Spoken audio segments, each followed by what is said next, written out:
বই খুলেই এবার থেকে পরীক্ষা দিতে পারবেন পরীক্ষার্থীরা। হ্যাঁ, একদম ঠিক শুনেছেন। আগামী শিক্ষাবর্ষ থেকেই নয়া নিয়ম সিবিএসইর। এই নতুন নিয়ম ঘিরে দেশ জুড়ে হইচই। ক্লাস 9-এর ক্ষেত্রে চালু হতে চলেছে এই ওপেন বুক অ্যাসেসমেন্ট। কিন্তু আপনি জানেন কি, বই খুলে পরীক্ষা দেওয়ার বিষয়টা ঠিক কি?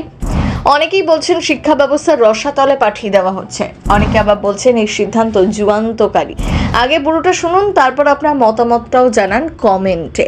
আপনার কি মনে হচ্ছে, এতে শিক্ষার্থীদের ভবিষ্যৎ ঝরঝরে হয়ে যাচ্ছে? আগামী 2026 থেকে 27 শিক্ষাবর্ষ থেকে চালু হতে চলা এই পরীক্ষা পদ্ধতির নাম ওপেন বুক অ্যাসেসমেন্ট। জাতীয় শিক্ষানীতি 2020 এবং national curriculum framework for school education 2023-এর সাথে সামঞ্জস্য রেখেই এই পরীক্ষা পদ্ধতি আনার কথা ভেবেছে সিবিএসই। আপাতত কেবলমাত্র নবম শ্রেণীর পরীক্ষার্থীদের জন্যই এই নিয়ম চালু, পরে অন্যান্য শ্রেণীর জন্য বই খুলে পরীক্ষা দেওয়ার এই রীতি চালু হতে পারে। কিন্তু হঠাৎ এমন সিদ্ধান্ত কেন? এতে পড়ুয়াদের ক্ষতি হবে না? মূলত ভাষা, গণিত, বিজ্ঞান এবং সমাজবিজ্ঞান এই 4 বিষয়ের পরীক্ষায় বই খুলে উত্তর লিখতে পারবে পড়ুয়ারা।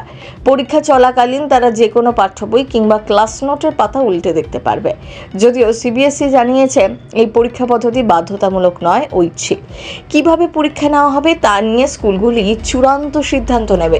কিন্তু এই বই খুলে লেখার যে ব্যাপারটা, তাতে কি আদৌ শিক্ষার্থীদের কিছু লাভ হবে, নাকি এবার থেকে না পড়েই পরীক্ষা দিতে পারবে যে কেউ? সিবিএসই বোর্ডের যুক্তি, এতে পড়ুয়াদের মধ্যে না বুঝে হুবহু মুখস্থ করার ঝোঁক কমবে, পরিবর্তে তাদের বিশ্লেষণী ক্ষমতা বাড়বে। কিন্তু কিভাবে? 2023 সালের ডিসেম্বর মাসে নবম থেকে দ্বাদশ শ্রেণীর পড়ুয়াদের জন্য পরীক্ষামূলকভাবে একটি ওপেন বুক পরীক্ষার আয়োজন করেছিল সিবিএসই। 2024 সালে ফেব্রুয়ারি মাসে সেই পরীক্ষার ফল প্রকাশিত হয়। তাতে দেখা যায় পড়ুয়াদের প্রাপ্ত নম্বর ছিল 12 থেকে 47% মধ্যে।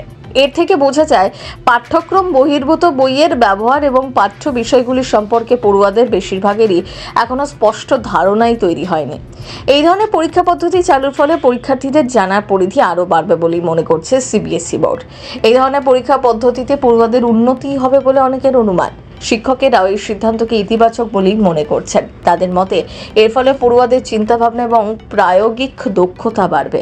তাই বই খুলে পরীক্ষা দেওয়ার এই বিষয়টি আপনি যতটা সহজভাবে নিচ্ছেন, ঠিক ততটা সহজ নয়।